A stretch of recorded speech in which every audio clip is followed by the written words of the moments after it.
Gel, dito ka lang sa bahay ha. Huwag ka nang sumunod sa akin sa gubat at delikado dun. Baka mamaya ulitin mo na naman yung ginawa mo noong nakaraan na sumunod ka sa akin sa pangangaso nang di ko alam. Eh kuya, gusto ko lang naman makita kung paano ka mangaso eh. Gusto ko rin kasing maging kagaya mo kapag malaki na ako. Ano ka ba, Miguel? Ayoko maging kagaya mo ko na hindi nakapagtapos ng high school. Ang gusto ko makatapos ka ng pag-aaral para magkaroon ka ng magandang trabaho. Ikaw rin naman ang makikinabang yan pagdating ng araw eh.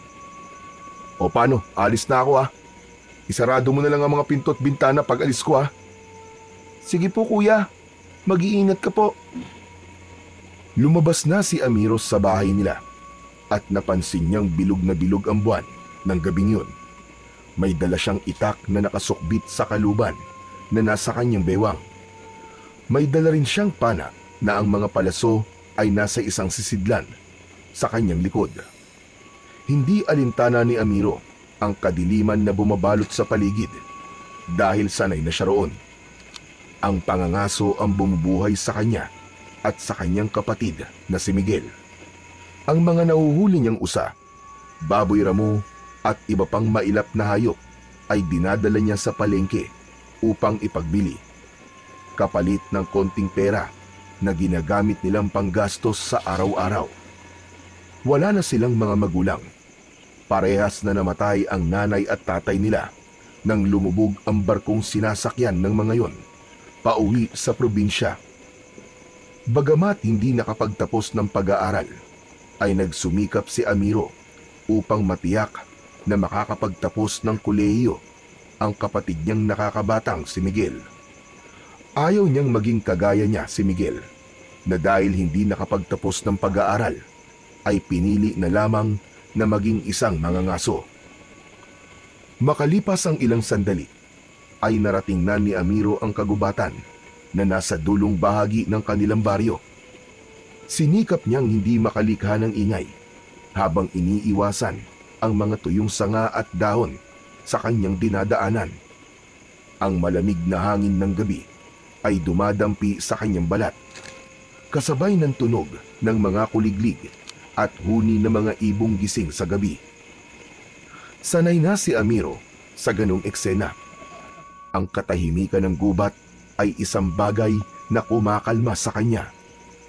Bagaman at batid niyang puno rin ang lugar na yon ng panganib. Maya-maya pa, may narinig siyang mahihinang kaluskos sa kanyang unahan. Dahan-dahan siyang lumapit at sumilip sa pagitan ng mga dahon ng isang makapal na halaman. Nakita niya ang isang malaking baboy ramo na abala sa paghuhukay ng lupa, na waring naghahanap ng pagkain. Agad niyang hinugot ang isang palaso. Itinutok niya yun sa hayop at inihanda ang sarili sa pagbitaw sa tali. Subalit bago pa man niya pakawalan ang palaso, ay may lumapit sa malaking baboy ramo na 3 maliliit na biik. Napasinghap si Amiro. Bumigat ang kanyang dibdib habang nakatingin sa magiinang baboy ramo. Kung papatayin niya ang baboy ramo, naisip niya na kawawa naman ang mga anak nito. Kaya marahan niyang inalis ang palaso mula sa pana at ibinalik yon sa kanyang sisidlan, sa kanyang likod. Luminga si Amiro sa paligid at nagdesisyong humanap na lamang ng ibang hayop na pwede niyang hulihin. Naglakad siyang muli at sinuong ang mas madilim na bahagi ng kagubatan, hanggang sa may malakas na liwanag ng flashlight na tumama sa kanyang muka. Napapikit siya saglit at nang idilat niya ang kanyang mga mata, ay nakita niya ang isang pamilyar na figura. Si Kapitan Renato, nakasama ang 3 tanod na may dalang mga baril. Si Kapitan Renato ay isang matikas at matipunong lalaki na nasa edad 40 anyos. Kilala ito sa kanilang baryo bilang isang mayabang ngunit mahusay na pinuno. Lagi itong nakasuot ng maayos na damit kahit nasa gubat. Naglakad si Kapitan Renato papunta kay Amiro at huminto sa kanyang harapan. Ano na naman ang ginagawa mo rito, Amiro? Hindi ba sinabi ko nang Huwag kang mangangaso dito sa gubat, lalo na kung gabi. Magandang gabi po, Kapitan Renato. Pasensya na po. Pero mas biyasa po kasi ako sa pangangaso sa gabi kaysa po sa umaga. Alam mo namang may malaking buhayang pagala-gala rito, di ba? Gusto mo bang ikaw ang sunod na makita namin pira-piraso katawan? Pabihira ka. Hindi ka ba natatakot sa mga nauna nang naging biktima ni Lagim? Kaya ko naman pong alagaan at ipagtanggol ang sarili ko, Kapitan. Wala po kayong dapat na ipag-alala sa akin. Tsaka isa pa po, kabisado ko na po tong gubat eh. Wala akong pakialam kung kabisado mo o hindi ang bawat sulok nitong gubat. Aba, Amiro, bilang bahagi ka na nasasakupan kong lugar, ay tungkulin kong protektahan ka. Pero kung hindi ka naman pagsasabihan, bahala ka na sa buhay mo. Basta, kapag nadisgrasya ka, hindi ko na yung kargo.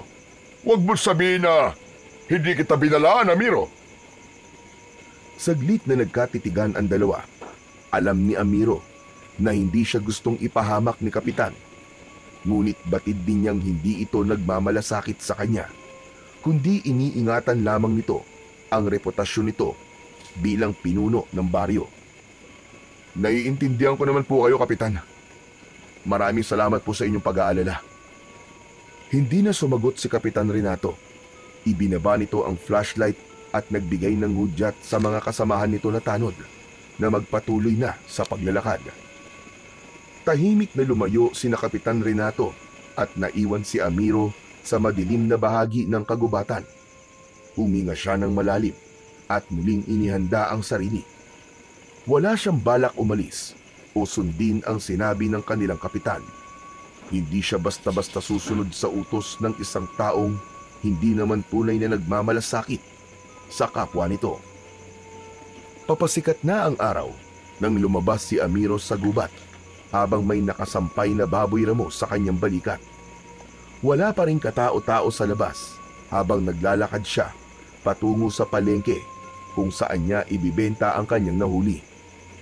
Pagdating ni Amiro sa palengke, ay pinuntahan niya ang pwesto ni Mang Isko na isang matandang tindero ng karne na siyang laging bumibili ng kanyang mga nahuhuli.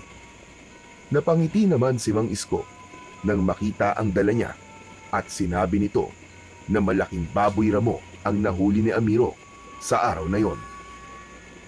Matapos ang mabilisang pag-uusap, inabot ni Mang Isko ang napagkasunduan nilang halaga ng baboy ramo at agad namang kinuha yon ni Amiro.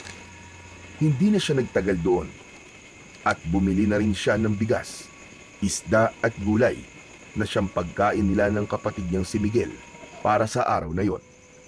Matapos makapamili, ay naglakad na siyang muli, pauwi sa kanilang bahay. Nang makarating sa kanilang bahay, maingat siyang kumatok. Pinagbuksan naman siya agad ni Miguel na halatang bagong gising pa lamang. Kuya, kumusta ang pangangaso mo? Ayos naman, Miguel. Medyo sinuwerte ako ngayon. Nakahuli ako ng malaking baboy ramo. Kaya nakabili ako ng bigas at pang-ulam natin. Ito oh. Pumasok si Amiro at inilapag sa maliit nilang mesa ang binili niya. Isa-isa niyang inalis mula sa supot ang bigas at gulay.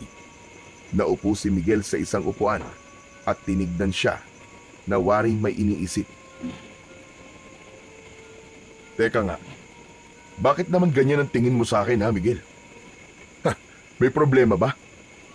Kuya, hindi ka ba natatakot na mga aso sa gubat? Bakit naman ako matatakot? Kasi, di ba kuya, doon nakatira si Lagim? Saglit na natahimik si Amiro. Ang tinutukoy ni Miguel ay walang iba kundi ang malahalimaw sa laki na buwayang pinaniniwalaang naninirahan sa lawa sa loob ng kagubatan. Marami nang natagpo ang patay sa gubat at minsan pa nga may mga bangkay na nakalutang sa lawa sa gubat. Para sa mga tao, walang ibang may gawa nun kundi si Lagim. Ngunit para kay Amiro, walang dahilan para matakot siya kay Lagim. Ilang taon na siyang nangangaso sa gubat, pero ni anino ni Lagim ay hindi pa niya nakikita. Alam mo, Miguel, wala akong dapat na ikatakot kay Lagim. Naniniwala ako na hanggat hindi mo siya ginugulo, hindi ka niya sasaktan. Ang mga hayop ay hindi nananakit kung di mo sila bubulabugin. Alam ni Amiro na hindi kumbinsido si Miguel sa kanyang sinabi, pero hindi na ito nagsalita pa. O sige na, matulog ka na ulit. May pasok ka pa mamaya eh. Sige kuya, inaantok pa nga ako eh. Habang papasok si Miguel sa kwarto nila, ay saglit na nag-isip si Amiro.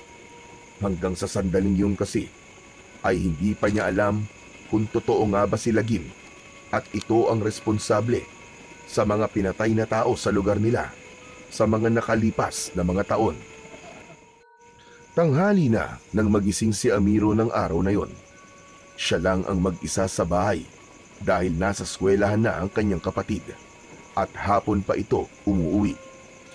Bumangon na siya mula sa kanyang higaan at nagunat ng kanyang katawan. Lumabas siya ng kwarto at napansin niya ang pagkain sa lamesa. Isang plato ng sinangag na may kasamang ulam na daing na bangus at pritong itlog. Napangiti siya. Alam niyang si Miguel ang naghanda nun bago ito umalis. Para kay Amiro ay mapalad siya na may kapatid siyang katulad ni Miguel na masipag at maaasahan sa gawaing bahay at marunong magluto kahit bata pa lamang. Umupo si Amiro at sinimulang kainin ang pagkain na nakahain sa lamesa. Ngunit bago pa niya maubos ang kinakain, ay may narinig siyang kaguluhan sa labas. Napakunot ang kanyang noo. Dinig na dinig niya ang sigawan ng mga tao na tila natataranta at nagkakagulo. Agad siyang tumayo at lumabas ng bahay nila. Doon niya nakita ang mga tao na nagtatakbuhan papunta sa iisang direksyon. Napaisip siya kung ano ang nangyayari. At dahil sa kuryosidad, ay sinundan ni Amiro ang pinupuntahan ng mga tao. Pagdating niya sa pinangyarihan ng kaguluhan, ay natigilan siya at kinilabutan ng gusto nang makita niya ang nakahandusay na bangkay ng isang lalaki. Kalunos-lunos ang itsura ng bangkay. Wasak ang damit, may malalalim na sugat sa katawan, at ang isa nitong paa ay halos maputol na. Ang mga mata nito ay nananatiling nakadilat na parabang puno ito ng takot bago ito tuluyang binawian ng buhay. Maya-maya pa ay dumating na si Kapitan Renato at tumayo ito sa tabi ng bangkay. Puwisit talaga. Nakalusot na naman sa pagroronda namin kagabi si Lagim. Isa na naman ang naging biktima ng hayop na buhayang yon. Ilang beses ko na kasing sinabi, wala nang dapat pumunta sa gubat. Napakalaking buhaya ang nakatira roon. At kung hindi kayo mag-iingat, baka kayo na ang isunod ni Lagim. Naramdaman ni Amiro ang bigat ng tingin ng kapitan habang nagsasalita ito na parabang siya mismo ang kinakausap nito. Tinamaan siya sa sinabi nito. Hindi siya naniniwala sa mga kwento tungkol kay Lagim, pero hindi niya maitatanggi na may tao na namang namatay. Tumalikod na si Amiro para umalis, pero napahinto siya nang tawagin siya ni Kapitan Renato. Amiro, sandali lang. Napahinto si Amiro, ngunit hindi siya lumingon. Magpasalamat ka at hindi ikaw ang naging biktima kagabi. Ilang beses na kita sinasabihan, huwag ka nang pupunta sa gubat. Huwag mong hintayin na ikaw ang susunod namin makikitang nakahandusay dito at wala ng buhay. Hindi sumagot si Amiro.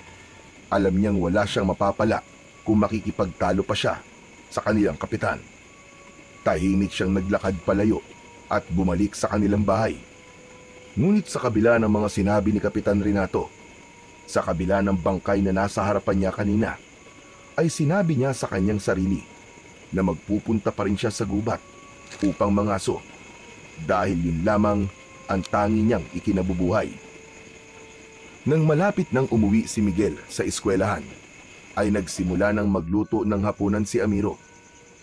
Sinigang na baboy ang niluto niya dahil paborito nila yung magkapatid, lalo na kung may sawsawang patis na pinigaan ng kalamansi at sili. Makalipas lamang ang ilang sandali, ay bumukas na ang pinto at pumasok si Miguel na may nakasukbit na bag sa kanyang likuran. Lumapit ito sa kanya upang tignan ang kanyang niluluto. Wow! Sinigang na baboy! Mapaparami na naman ang kain natin yan, kuya. Sinabi mo pa. O ano, kumusta pala ang pagpasok mo sa eskwelahan? Ayos lang naman po, kuya. Nag-long test po kami kanina sa math tapos na-perfect ko po. Ako nga lang po ang perfect sa amin eh. Ayos. Napakatalino mo talaga, Miguel. Ipagpatuloy mo lang yan, ha? Para kapag mataas ang grado mo, kapag graduate ka, ay makakakuha ka ng scholarship sa kolehiyo. Huwag ka mag-alala, kuya. Pinagbubuti ko naman po ang pag-aaral ko. Pero, maiba ako, kuya. Totoo bang may nabiktima na naman si Lagim? Biglang natigilan si Amiro sa paghahalo ng sabaw ng sinigang. Tumingin siya kay Miguel at marahang tumango. Oo, Miguel. Isang lalaki na tagpo ang patay sa bungad ng gubat kaninang umaga. Kuya, hindi kaya panahon na para huminto ka na sa pangangaso mo? Natatakot kasi ako para sa iyo, kuya eh. Baka isang araw, ikaw naman ang matagpuan naming patay dahil dun sa malaking buhaya sa gubat. Ayoko pong mangyari yun, kuya.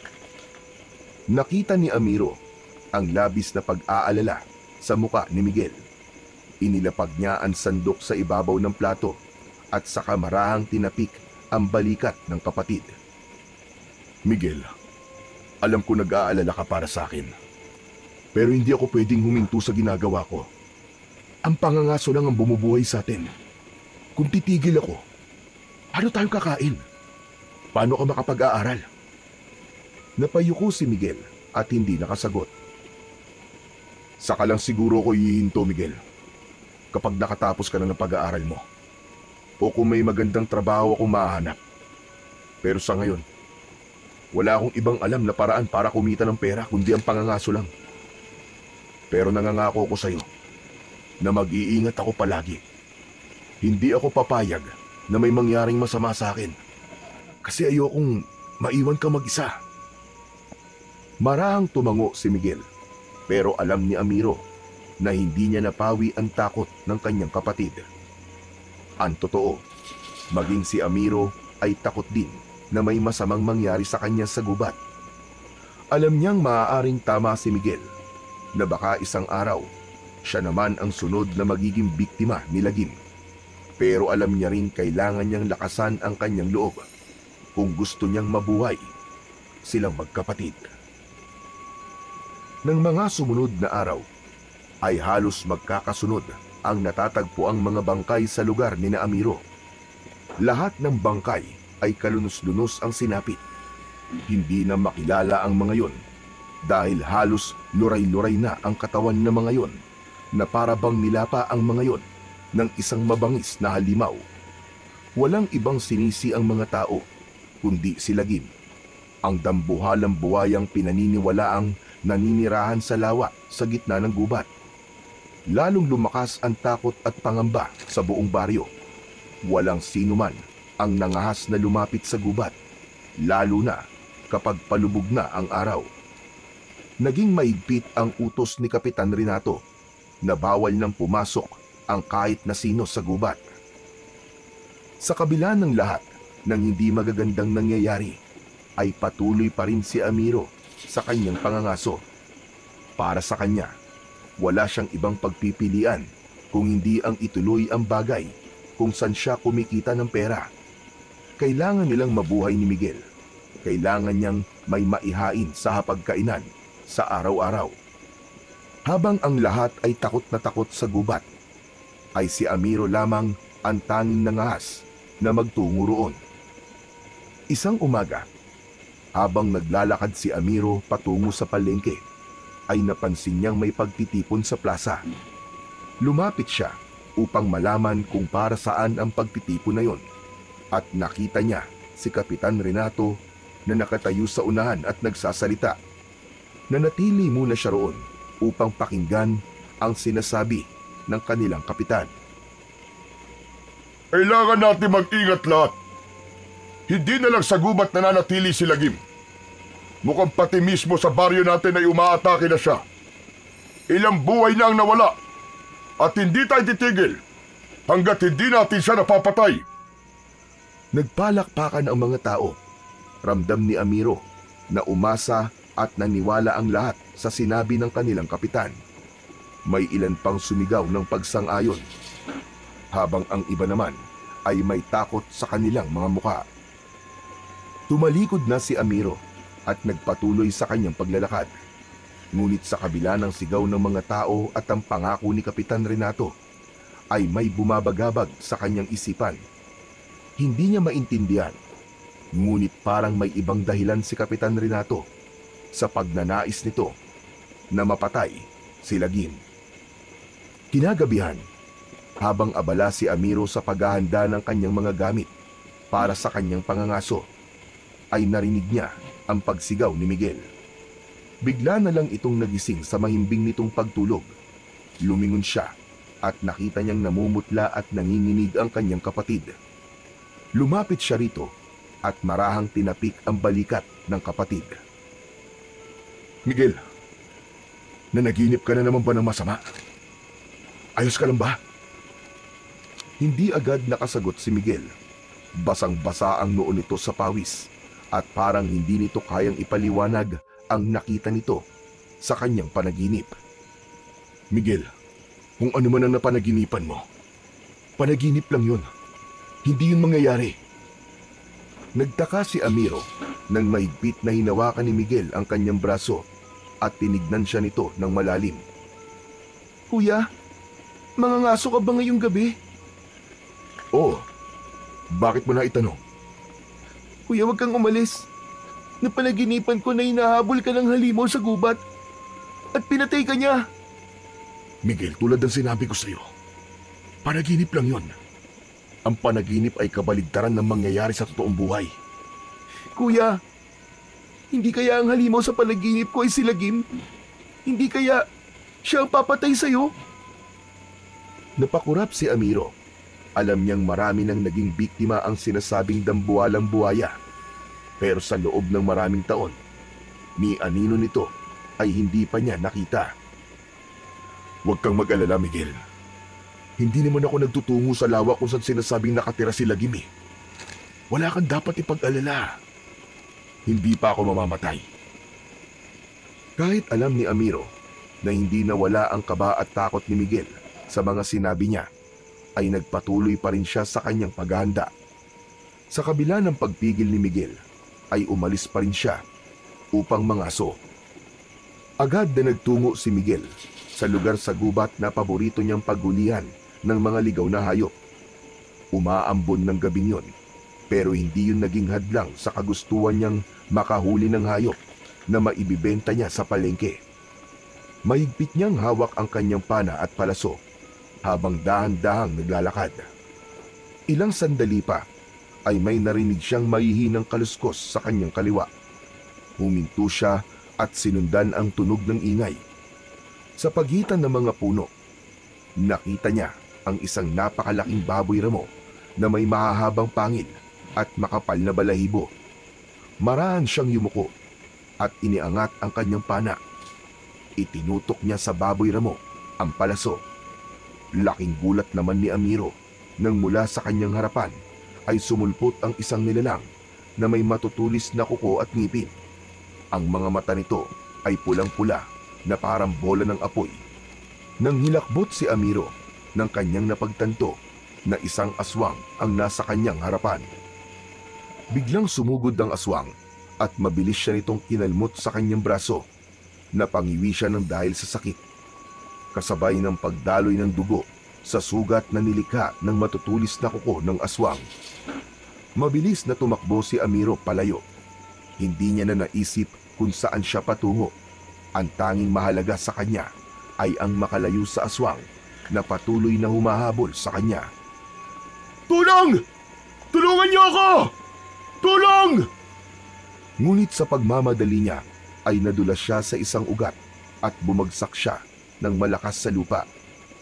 Agad niyang sinubukang bumangon, Ngunit nakita niyang papalapit na ang aswang. Bakas sa mukha ng aswang ang labis na gutom. Wag! Huwag maawa ka! Huwag mo akong papatayin! Inakala ni Amiro na yun na ang kanyang katapusan. Napapikit siya at hinintay ang maras na pag-atake ng aswang sa kanya. Ngunit isang malakas na dagundong ang umalingaw-ngaw sa gubat. Kasabay noon ay ang biglang pagsigaw ng aswang. Pagmulat ni Amiro, nakita niyang may isang dambuhalang buhaya na lumabas mula sa masukal na bahagi ng gubat. Sa isang iglap, sinunggaban nito ang aswang gamit ang malaki at malakas nitong bibig. Narinig niya ang nakakakilabot na pagkadurog ng laman at buto ng aswang. Sa loob lamang ng ilang segundo ay tinapos ng buhaya ang buhay ng aswang. Walang naging laban ng aswang sa matatalas at malalaking pangil ng buhaya. Napatitig si Amiro sa dambuhalang buhaya habang nanginginig siya sa takot. Sigurado siya na ang buhayang yun ay walang iba kundi si Lagim. Maraang lumapit kay Amiro ang buhaya. Hindi siya makagalaw habang ang matalim na mga mata nito ay nakatuon sa kanya at ang napakalaking nguso nito ay halos dumikit na sa kanyang mga paa. Wag! Maawa ka! Huwag mo akong patayin! May kapatid ako naghihintay sa akin sa bahay! Maawa ka sa akin! Hindi alam ni Amiro kung bakit niya kinausap ang buhaya kahit alam niyang hindi naman siya nito maiintindihan. Ngunit nagtaka si Amiro nang unti-unting umatras si Lagim. Matiim muna itong tumingin kay Amiro bago ito tumalikod at mabilis na naglakad palayo. Naiwan si Amiro na hindi makapaniwala sa nangyari. Nanatili siyang nakatulala kahit ilang minuto nang wala sa paningin niya si Lagim. Nagtataka siya kung bakit hindi siya sinaktan o pinatay ni Lagim gaya ng sinasabi ng mga tao tungkol dito, lalo na ni Kapitan Renato. Nang may masmasan si Amiro, ay napatingin siya sa katawan ng patay na aswang na nakahandusay sa lupa. May malalalim itong sugat mula sa matatalas na ngipin ng buhaya. Ang malalaking mata nito ay nanlilisik pa rin, ngunit wala ng buhay. Nang sandaling yon, ay isang bagay ang napagtanto ni Amiro. Malaki ang posibilidad na mga aswang ang tunay na pumapatay ng mga tao sa lugar nila at hindi si Lagim. Doon niya napatunayan ang isang bagay na bumangon sa kanyang isip. Mga aswang ang salarin. Mabilis na tumayo si Amiro. Naisip niyang kailangan niyang ipaalam yun sa lahat. Tumakbo siya palabas ng gubat. Ngunit sa kanyang pagtakbo ay bumangga siya sa isang matigas na katawan ng tao. Napaatras siya at nang tumingin siya sa kanyang harapan ay naroon si Kapitan Renato na may kasamang 3 tanod. Amiro! Ano na namang ginagawa mo rito? Hindi ba't sinabi ko na bawal na magpunta ang kahit na sino dito sa gubat? Napakatigas talaga ng ulo mo. Hindi ka marunong makinig. Kapitan, sandali lang, Kapitan. Makinig kayo. Hindi si Lagim ang pumapatay sa mga tao. At ano na naman ang pinagsasabi mong kalokohan na? Mga aswang, Kapitan. Mga aswang ang pumapatay sa mga tao sa lugar natin. Hindi si Lagim ang dapat nating katakutan, kundi mga aswang. Amiro, katang-isip lang ang mga aswang. Si Lagim ang mamamatay tao, hindi ang mga aswang na sinasabi mo. Patutunayan ko po sa inyo na nagsasabi ako ng totoo. Sumama po kayo sa akin. Hindi na hinintay ni Amiro ang sagot ni Kapitan Renato. Tumakbo siya pabalik sa direksyon kung saan naroon ang bangkay ng aswang. Nang makarating si Amiro sa lugar kung saan pinatay ni Lagim ang aswang, ay habol niya ang kanyang paghinga. Huminto siya at inilibot niya ang tingin sa paligid. Nanlamig siya nang mapagtantong wala na roon ang katawan ng aswang. Napaatras siya nang dumating na sina Kapitan Renato at ang mga tanod nito. O ano? Nasaan yung sinasabi mong aswang, Amiro? Nasaan na? Di maaari. Nandito lang yung kanina eh. Sigurado ako, Kapitan. Nandito lang yun. Kung nandito, bakit wala kami nakikita? Dumagundong ang dibdib ni Amiro. Hindi niya alam kung paanong biglang nawala ang katawan doon ng aswang. Magsabi ka nga, Amiro. Nagsasabi ka ba ng totoo, ha? Oo, Kapitan. Hindi ko ugali magsinungaling. Isa pa, wala akong dahilan para magsinungaling sa inyo. Lumapit si Amiro kay Kapitan Renato at ipinakita niya rito ang sugat niya sa braso. O ito, tignan nyo. Kalmot to ng aswang. Mukhang hindi naman kalmot yan eh. Baka sumabit ka lang sa sanga. Sinungaling ka pala talaga, Amiro. Napatiim ng bagang si Amiro. Hindi niya kayang tanggapin na nasabihan siyang sinungaling ng kanilang kapitan dahil hindi siya ganong klaseng tao. Kapitan, kalmot po talaga to ng aswang. Inatake po ako ng aswang. Muntik na nga po ako mamatay. Pero bago ako mapatay ng aswang, ay biglang dumating si Lagim. Ano ka mo? Si Lagim? Yung buhaya? Nakita mo siya? Opo, pinatay niya yung aswang. Iniligtas niya po ako. Kung nakita mo si Lagim, sigurado kung patay ka na dapat ngayon. Lahat ng taong nakakaharap ng halimaw na yon ay pinapatay niya. Huwag mo nga kami pinaglololoko, Amiro. Yun nga din po ang pinagtataka ko, Kapitan eh. Ang aswang lang po ang pinatay ni Lagim. Hindi niya ako ginalaw o sinaktan. Guni-guni mo lang yan, Amiro. Ano bang tinira mo, ha? Hindi, Kapitan. Baka hindi talaga si Lagim ang pumapatay sa mga tao sa lugar na to. Ang mga aswang ang pumapatay sa kanila. Maniwala po kayo sa akin. Hindi agad nagsalita si Kapitan Renato. Humakbang ito papalapit kay Amiro at matiim siyang tinignan. Amiro, umamin ka nga sa akin. Gumagamit ka ba ng droga? Kapitan, hindi ako gumagamit ng kahit na anong ipinagbabawal na gamot. Alam kong walang mabuting maidudulot yun sa akin. Kaya bakit ako gagamit nun? Bakit ko magsalita kay para kang bangag? Aswang? Iniligtas ka ni Lagim? Aba, ano bang pinagsasasabi mo? Totoo po ang sinasabi ko, Kapitan. Hindi si Lagim ang pumapatay sa mga tao sa lugar natin. Kalokohan! Si Lagim ang may gawa ng lahat ng patayan dito sa lugar natin. At kung totoong nakita mo siya, dapat patay ka na talaga ngayon. Huwag mo kami pinaglololoko. Maniwala naman kayo sa akin, Kapitan. Hindi po ako nagsisinungaling. Okay, tama na yan, Amiro. Sige na, umuwi ka na at magpahinga. O kaya kumain ka at baka gutom lang yan. Kaya kung ano-ano nakikita mo. Tabi nang umuwi ka na eh. Gusto mo bang ikulong ka namin sa barangay, ha? Natahimik si Amiro. Natakot siya na baka totohanin ni Kapitan Renato ang huli nitong sinabi. At isa pa, Amiro, kapag ipinagkalat mo ang kasinungalingan yan sa mga tao, palalayasin kita at ang kapatid mo dito sa baryo. Ayokong dagdagan mo pa ang takot ng mga tao, Amiro. Nagkakaintindihan ba tayo? Napalunok si Amiro at napilitan siyang tumango. Wala siyang nagawa kundi maglakad palabas ng gubat. Kesa naman, makulong pa siya. Tahimik na naglalakad si Amiro pauwi. Paulit-ulit niyang iniisip ang lahat ng nangyari sa gubat ng gabing yun. Napabuntong hininga siya habang papalapit siya sa bahay nila. Nang nasa harap na siya ng pinto, ay marahan siyang kumatok. Agad namang bumukas ang pinto at bumungad ang kanyang nakababatang kapatid na si Miguel. Kuya, ang aga mong umuwi ah. Bakit? Anong nangyari? Sandali. Bakit may sugat ka sa braso, kuya? Ano nangyari sa'yo? Wala ito, Miguel. Sumabit lang sa matulis sa sanga. Sigurado ka ba, kuya? Oo. Wala rin ako nahuling hayop sa gubat kaya umuwi na lang ako. Halika sa loob, kuya. Linisin natin yung sugat mo at baka may impeksyon pa yan eh.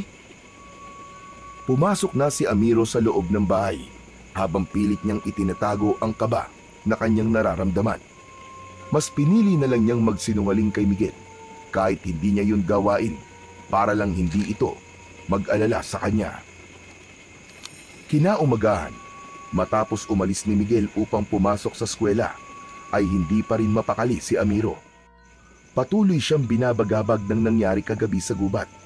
Sa kabila ng takot at pangamba, nagpasya siyang bumalik sa lugar kung saan pinatay ng buhaya ang aswang. Kailangan niyang makatiyak na hindi lang yun bunga ng kanyang imahinasyon. Pagdating doon ni Amiro, ay agad niyang napansin ang bakas ng natuyong dugo sa lupa at sa mga damo. Doon niya napagtanto na totoo ang lahat ng nangyari doon nung nakaraang gabi. Ang hindi lang niya talaga maipaliwanag ay kung bakit hindi man lang siya pinaniwalaan ni Kapitan Renato. Mas lalo tuloy tumindi ang duda niya sa kanilang kapitan. Simula ng araw na yon, ay nagkaroon na ng matinding takot si Amiro sa mga aswang na maaaring nagtatago lamang sa gubat. Tuwing iniisip niyang babalik siya sa gubat upang mangaso, ay naaalala niya ang matatalim na kuko ng aswang na dumapo sa kanyang braso at ang nakakatakot nitong anyo. Ngunit alam niyang hindi siya maaaring tumigil sa kanyang pangangaso. Kung hindi siya mangangaso at walang mahuhuling hayop, ay wala siyang maibibenta sa bayan at wala silang kakainin ni Miguel. Dahil sa takot, sinubukan niyang mangaso sa umaga dahil alam niyang hindi umaatake ang mga aswang tuwing umaga. Ngunit naging mas mahirap ang pangangaso niya sa ganung oras dahil mas mailap ang mga hayop dahil madali siyang nakikita ng mga yon. Kaya nagdesisyon siya na kailangan niyang bumalik sa pangangaso tuwing gabi dahil kung hindi, ay magugutom silang magkapatid. Isang gabi, tahimik na kumakain sina Amiro at Miguel. Tanging ang tunog ng kutsara at pinggan ang pumupuno sa maliit nilang tahanan. Ngunit hindi nagtagal, ay binali ni Miguel ang katahimikan. Kuya, bakit hindi na kita nakikitang umaalis sa gabi para mangaso? Nagpapahinga lang ako, Miguel. Babalik din ako sa pangangaso pag gumaling na 'tong sugat ko sa braso. Ang akala ko po kasi, huminto ka na dahil natatakot ka po kay Lagim. Hindi sumagot si Amiro, pero sa isip niya, alam niyang hindi si Lagim ang dapat niyang katakutan. Ang tunay na banta sa kanilang lugar ay ang mga aswang. Sigurado siya na ang mga yun ang pumapatay sa mga tao sa kanilang baryo at hindi ang dambuhalang buhaya na si Lagim. At sa sandaling yon, isang ideya ang biglang pumasok sa isip niya para makapangaso ulit siya sa gabi. Pagsapit ng hapon, ay tahimik na naglakad si Amiro patungo sa bahay ni Lolo Waldo, ang kilalang albularyo at antingero sa kanilang baryo. Kilala ito sa paggawa ng mga agimat at paggamot sa mga sakit na hindi maipaliwanag ng mga doktor. Huminto si Amiro sa tapat ng bahay ni Lolo Waldo na isang lumang kubo na napapaligiran ng matataas na halaman at mga boteng nakasabit sa paligid. May kakaibang amoy ng insenso at tuyong dahon na sumalubong sa ilong ni Amiro. Huminga siya ng malalim bago kumatok sa pinto. Lolo Waldo? Tao po? Lolo Waldo? Si Amiro po ito.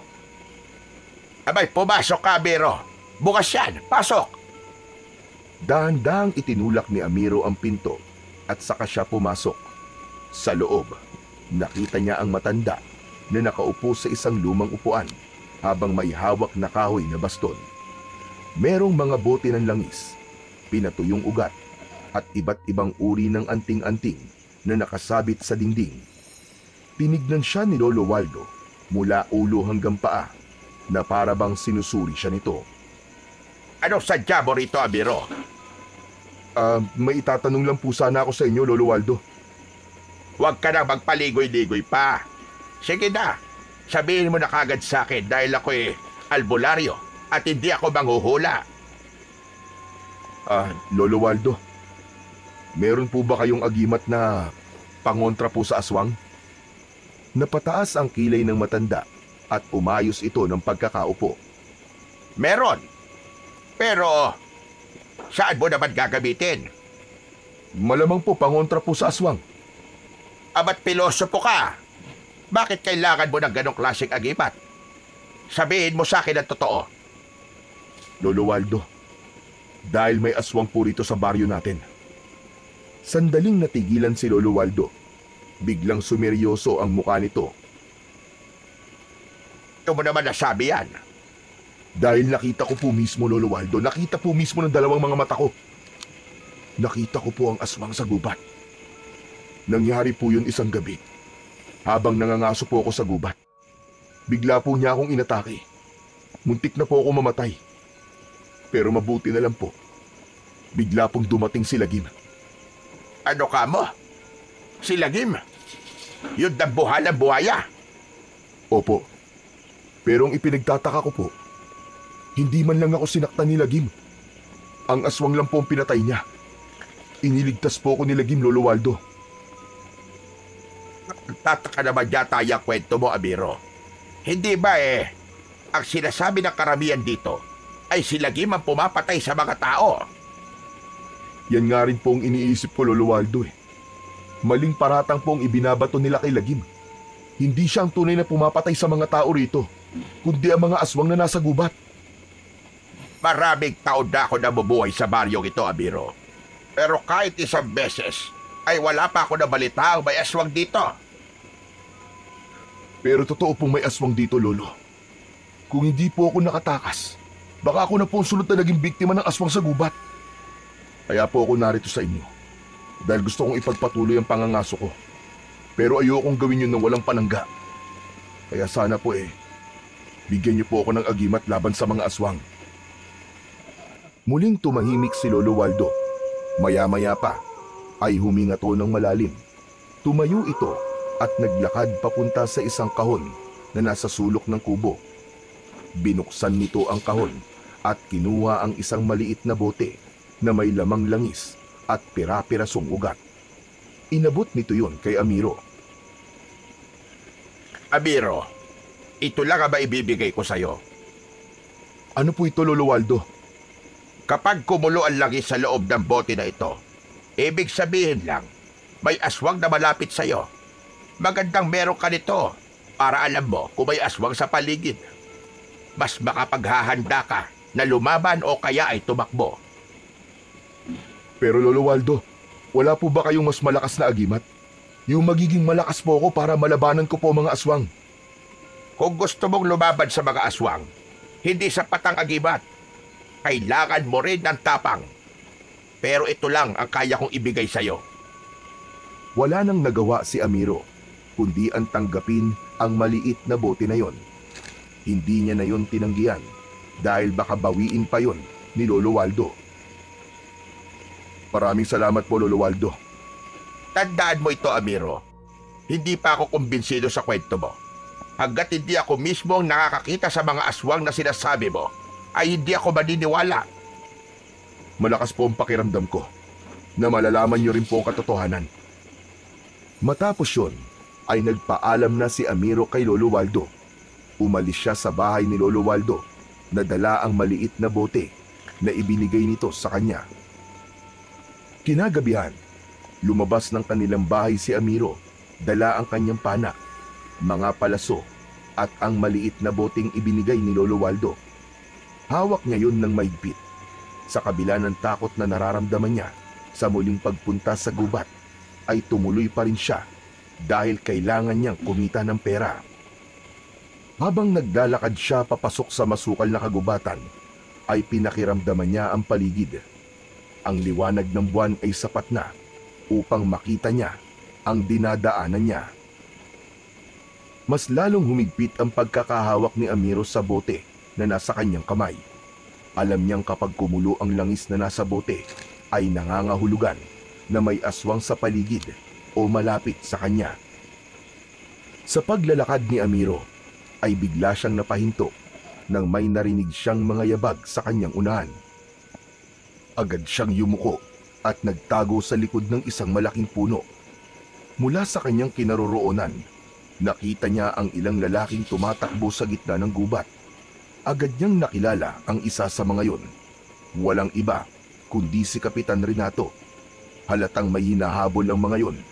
Nagpasya siyang sundan sina Kapitan Renato upang malaman kung ano o sino ang hinahabol ng mga yon. Sa tulong ng liwanag ng buwan ay nakita ni Amiro ang isang malaking nilalang na tumatakbo sa pagitan ng mga puno. Napalunok siya nang mapagtanto niyang si Lagim ang hinahabol ni na Kapitan Renato.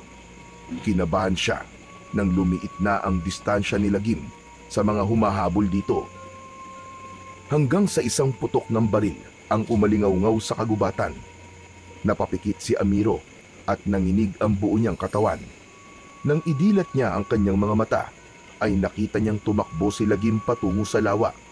Ngunit hindi pa rin ito tinigilan ni na Kapitan Renato. Patuloy na pinapuputukan ng baril ng mga ito si Lagim. Matagumpay na nakarating si Lagim sa lawa at mabilis itong sumisid doon. Tumayo si na Kapitan Renato sa gilid ng lawa at walang tigil na nagpaputok sa tubig. Kinabahan at natakot si Amiro na baka mapatay si Lagim dahil alam niyang hindi si Lagim ang pumapatay ng mga tao sa kanilang baryo. Hindi ito ang tunay na halimaw na dapat na pinapatay. Mariing na ikuyom ni Amiro ang kanyang mga kamay. Patuloy pa rin sa pagpapaputok ng baril si na Kapitan Renato sa lawa. Sa pagkakataon na yon, naisip ni Amiro na hindi lang siya dapat manood. Kailangan may gawin siya upang mailigtas si Lagim. Mabilis na tumakbo si Amiro palayo sa lawa. Huminto siya at nagtago sa likod ng isang makapal na halaman. Huminga siya ng malalim at saka umangil ng malakas na parabang isa siyang mabangis na hayop. Nakita niyang huminto si na Kapitan Renato sa pagbaril sa lawa. Luminga ang mga ito sa paligid habang inaalam kung saan nanggagaling ang pag-angil na yon. Itinutok din ng mga yon ang hawak na baril sa iba't ibang direksyon. Napangiti si Amiro nang makita niyang umalis si na Kapitan Renato sa tabi ng lawa upang hanapin ang pinagmumulan ng pag-angil. Nang mawala na ang mga yon, ay agad na lumapit si Amiro sa gilid ng lawa. Bahagya siyang yumukod habang pilit na hinahanap si Lagim sa malabong tubig. Lagim? Lagim? Lagim, nandito ako para tulungan ka. Lagim, magpakita ka sa akin. Hindi kita sasaktan, Lagim. Kakampi mo ko. Mula sa tubig ng lawa ay unti-unting lumutang ang malaking ulo ni Lagim at nagtagpo ang kanilang mga mata. Kahit nanginginig ang tuhod ni Amiro dahil sa takot, ay hindi siya umatras. Nakita niyang hindi galit ang tingin ng buwaya sa kanya. Bagkus ay parang nauunawaan nito ang sinasabi niya. Lagim, alam kong hindi ikaw ang pumapatay sa mga tao. Tutulungan kita. Sumunod ka sa akin, Lagim. Tahimik na umahon si Lagim mula sa lawa. Sa ilalim ng liwanag ng buwan, nakita ni Amiro ang tama ng bala sa likod nito. Napalunok siya nang mapagtantong mas malaki si Lagim sa malapitan, pero pinilit niyang hindi makaramdam ng takot. Halika, Lagim. Kailangan nating lumayo sa lugar na to. Sigurado ako na babalikan ka dito nila, Kapitan. Tahimik na sumunod si Lagim kay Amiro. Hindi ito gumawa ng ingay at hindi rin nagpakita ng kahit na anong agresibong pagkilos. Para bang napakalaki agad ng tiwala nito sa kanya. Sa hindi kalayuan, nakakita si Amiro ng isang mababaw na hukay sa lupa na napapaligiran ng mga tuyong dahon at sanga. Lagim, sa hukay na yan ka magtatago, ha? Sige na, pumunta ka na dyan. Tumitig sa kanya si Lagim na tila nauunawaan talaga nito ang mga salitang binibitiwan niya. Ilang saglit lang ay unti-unting lumapit si Lagim sa hukay at nanatili ito roon. Napasinghap si Amiro at hindi siya makapaniwala na nauunawaan nga siya ng buwaya. Agad na tinabunan ni Amiro si Lagim ng mga tuyong dahon at sanga. Siniguro niyang hindi ito makikita ng ibang tao. Matapos niyang matabunan si Lagim, ay bahagya siyang nakahinga ng maluwag. Lagim, kahit anong mangyari, ay wag na wag kang gagalaw o lalabas dyan, ha? Hindi gumalaw si Lagim. Naramdaman ni Amiro na hindi isang mabangis na halimaw si Lagim. kundi isang nilalang na katulad niya ay nais lang na mabuhay. Matapos yun, ay mabilis na umakyat si Amiro sa punong malapit sa pinagtataguan niya kay Lagim. Makalipas ang ilang sandali, ay dumaan sina Kapitan Renato kasama ang mga tanod nito. Kinabahan siya dahil ilang di pa lamang ang layo ng mga ito kay Lagim. Sige, bumalik tayo sa lawa. Baka naroon pa si Lagim. Kailangan mapatay natin siya ngayong gabi. Mukhang may nanluloko lang sa atin kanina. Humanda siya sa akin kapag nalaman ko kung sino ang umangil na yun. Tara na! Humigpit ang kapit ni Amiro sa sanga. Ramdam niya ang pawis na bumababa sa kanyang sentido. Alam niya na isang maliit na maling galaw lang niya ay sigurado siyang mauhuli siya ni na Kapitan Renato. Ilang minuto pa ang lumipas bago tuluyang lumayo si na Kapitan Renato. Nang masiguro ni Amiro na wala na ang mga ito, ay dahan-dahan siyang bumaba mula sa puno. Bumalik siya sa hukay kung saan niya itinago si Lagim. Mabilis niyang inalis ang mga tuyong dahon at sanga at nakita niya ang dambuhalang buhaya. Lagim, ako ito. Kayang pa ba? Ayos ka lang ba? Bahagyang gumalaw ang buhaya at napansin ni Amiro ang tuloy-tuloy na pagdaloy ng dugo mula sa tama ng bala sa likod nito. Kailangan alisin natin ang bala sa likod mo. Baka ma-impeksyon ka. Tinignan ni Amiro ng mabuti ang sugat ni Lagim. Nakita niyang hindi gaanong lumubog ang bala dahil matigas ang balat ng buhaya. Kaya ko to. Lagim, tatanggalin ko na ha. Saglit lang to. Ipinasok niya ang isa niyang daliri sa sugat ni Lagim at sinubukang kunin ang nakabaon na bala. Ngunit biglang pumalag si Lagim at sumipa ang malalaking paa nito sa lupa. Lagim, tiisin mo lang. Kailangan nating alisin to. Tumigil si Lagim sa paggalaw. Huminga ng malalim si Amiro at muli niyang pinasok ang kanyang daliri sa sugat ni Lagim. Pinilit niyang alisin ang bala na nakabaon doon. Alam niyang nasasaktan si Lagim, pero mas nanaig ang kagustuhan niyang tulungan ang buhaya. Hanggang sa matagumpay niyang naalis ang bala, napangiti ng malaki si Amiro at nagpasalamat siya sa Diyos. Nanlaki naman ang mga mata ni Amiro nang biglang humarap si Lagim sa kanya. Marahan itong ibinuka ang napakalaking bibig nito. Kitang-kita ni Amiro ang malalaking pangil ni Lagim. Lagim, anong gagawin mo? Kakainin mo ba ako? Nanlaki ang mga mata ni Amiro. Akala niya ay kakagatin siya nito. Pero napansin niyang nakabukas lang ang bibig nito at hindi gumagalaw. Sa loob ng bibig ni Lagim ay napansin niya ang isa sa mga pangil nito na pinakamalaki sa lahat na bahagyang kumikislap. Tila may sarili yung liwanag. Hindi alam ni Amiro pero tila may binubulong si Lagim sa kanya.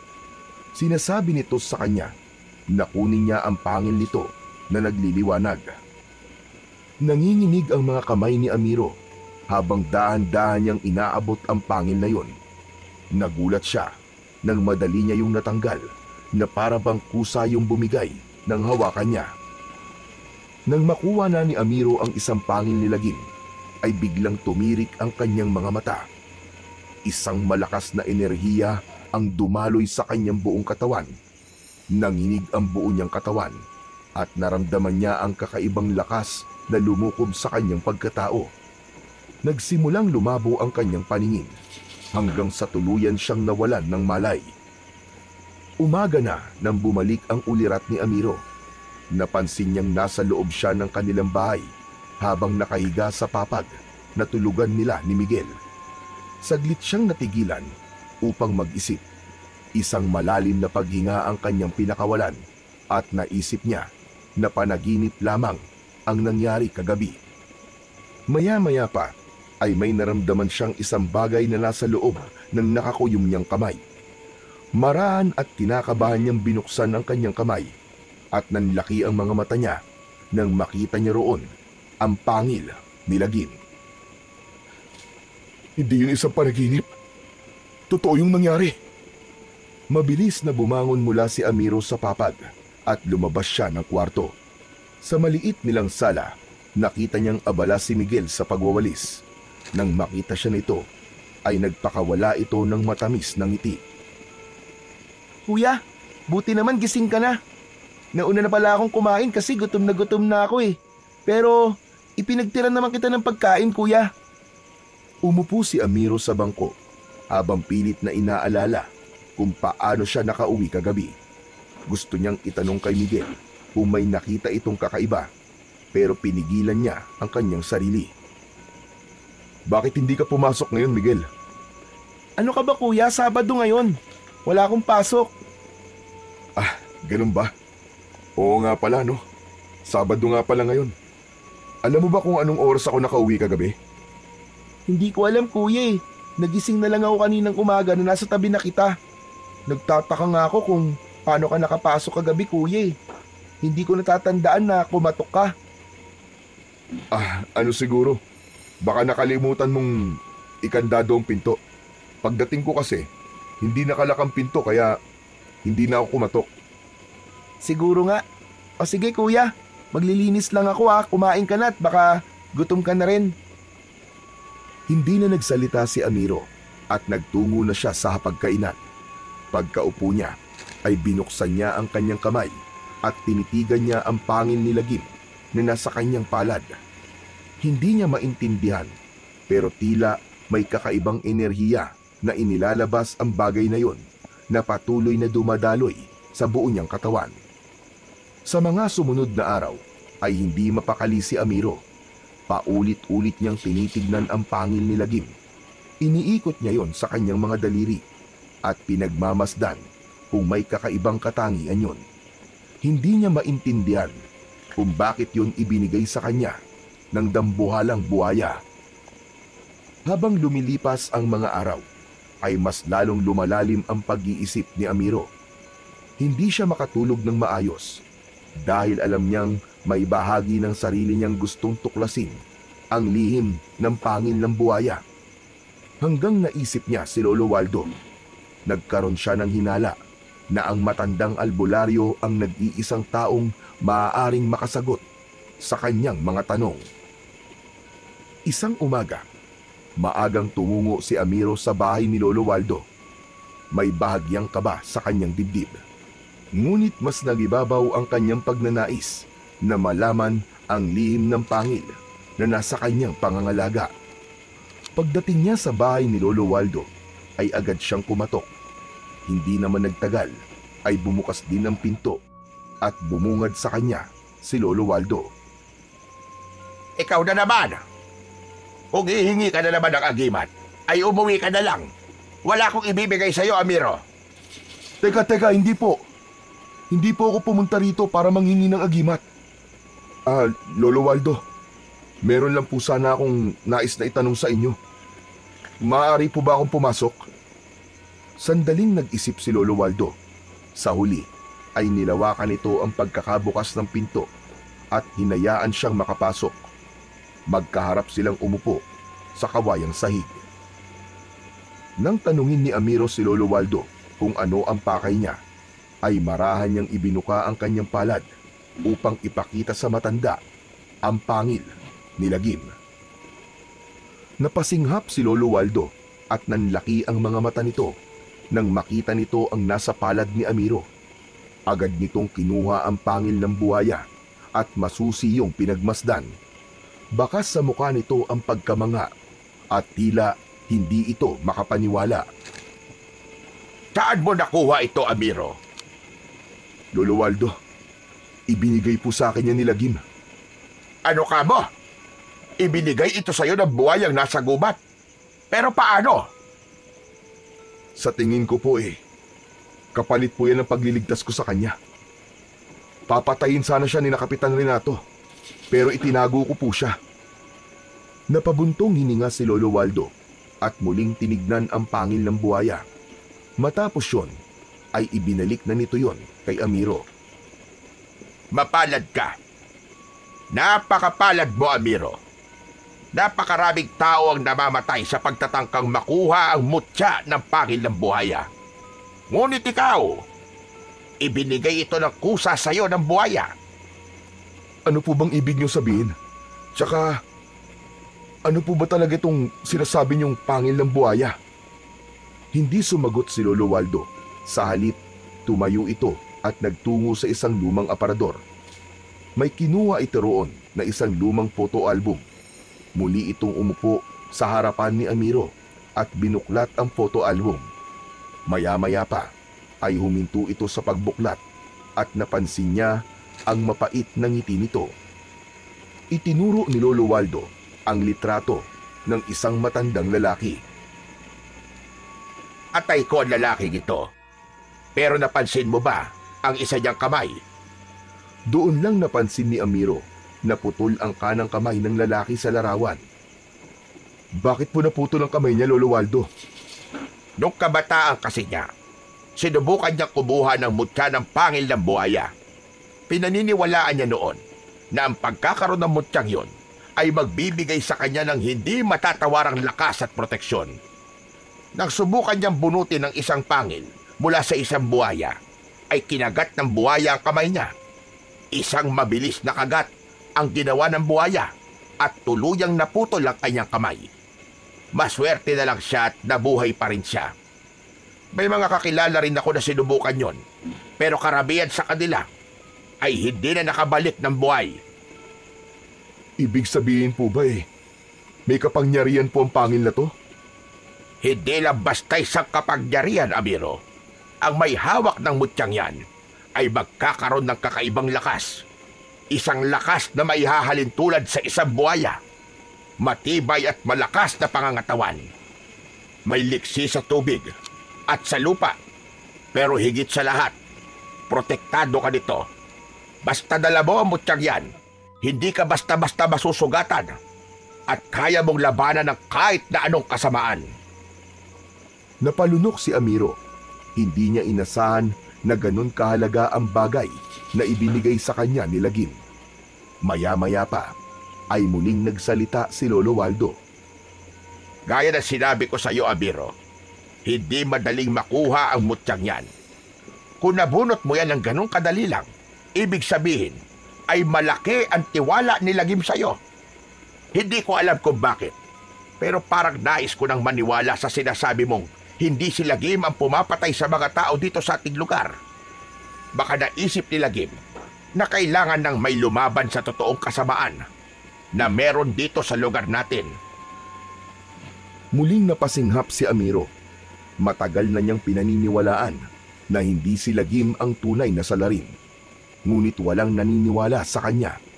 Ngayong may mutya na siya, mas lalong lumalim ang kanyang pagdududa na may mas malalim pang dahilan kung bakit ibinigay yun sa kanya ng mahiwagang buhaya. Pero Lolo, may ideya po ba kayo kung bakit niya po ito binigay sa akin? Tanging ikaw lamang ang makakatuklas ng sagot sa tanong mong yan, Amiro. Natahimik si Amiro at pinilit niyang inisip kung ano nga ba talaga ang dahilan ni Lagim kung bakit nito ipinagkatiwala sa kanya ang ganoong klase ng mutya. Alam niya na hindi lamang simpleng pasasalamat yun kung bakit nito yun ibinigay sa kanya.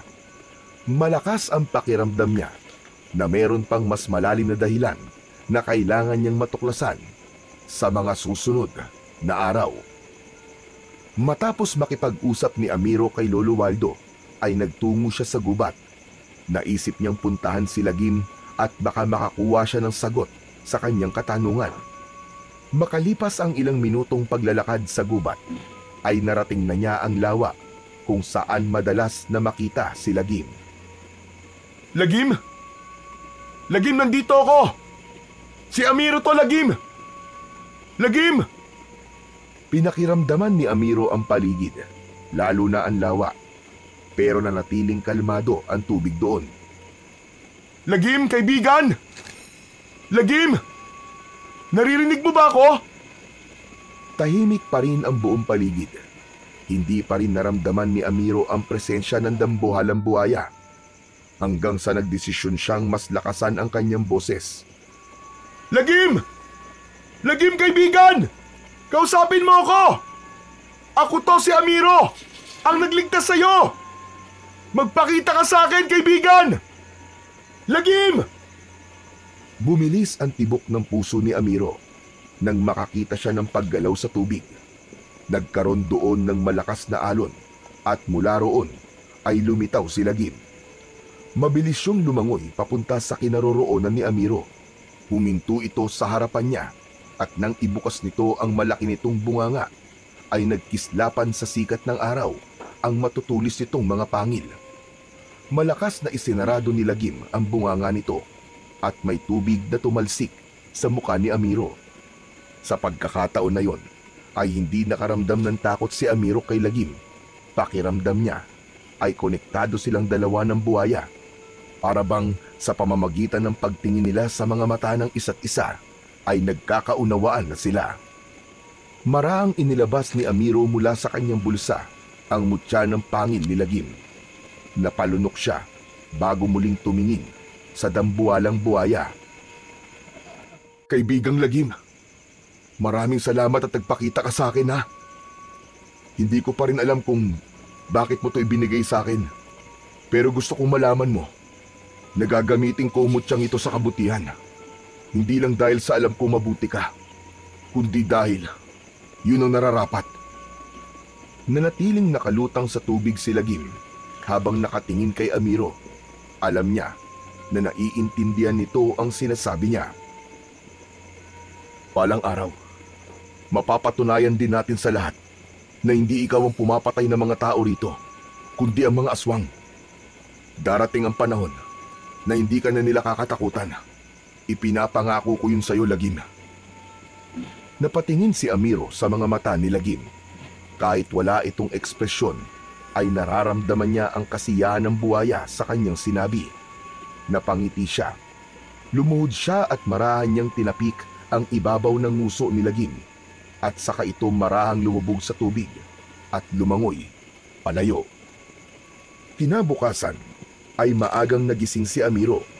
Habang naghahanda ng agahan, ay kinuha niya ang pangil ni Lagim sa kanyang bulsa at matiimyong tinignan.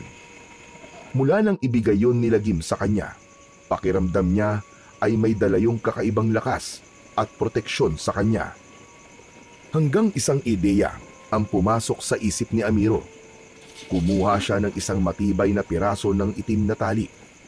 Mahigpit niyang pinaikutan ng tali ang pangil at ginawa niya yung palawit.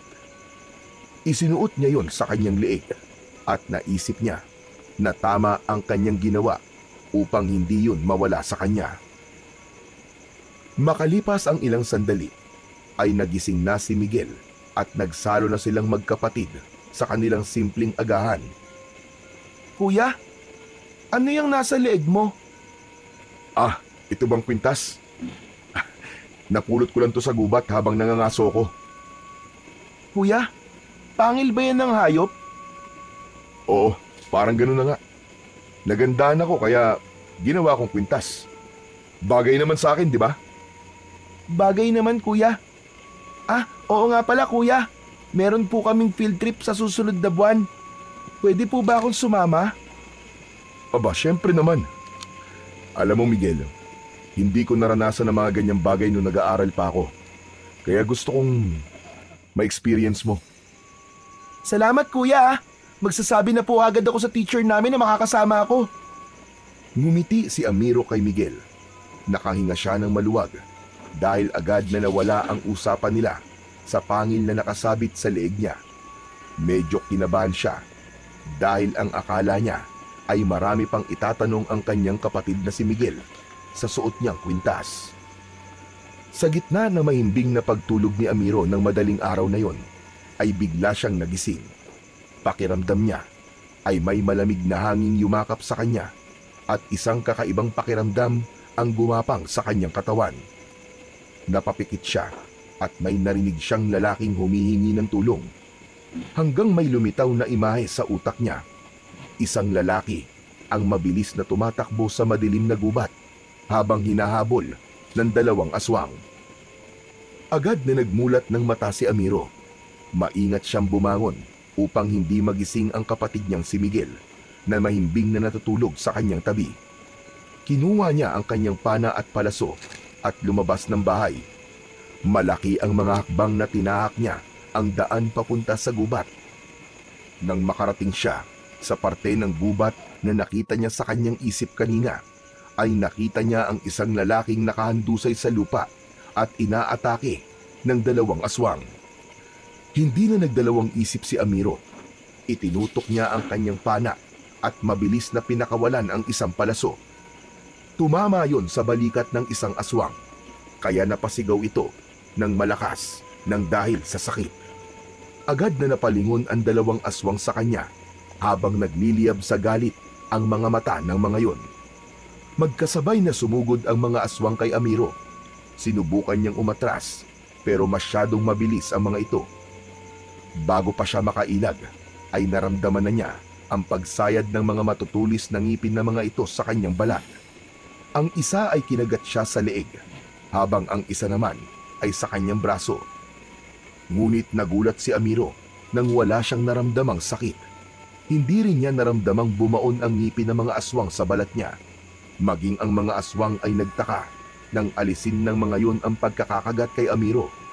Napangisi si Amiro nang mapagtantong hindi siya tinablan ng kagat ng mga aswang dahil naging kasing tigas ng balat ng buhaya ang balat niya nang dahil sa kanyang mutya. Sa pagkakataon na yon, isang kakaibang lakas ang dumaloy sa buong katawan ni Amiro. Mabilis niyang sinuntok ang isang aswang sa muka. Sinipa naman niya ang isa sa sikmura.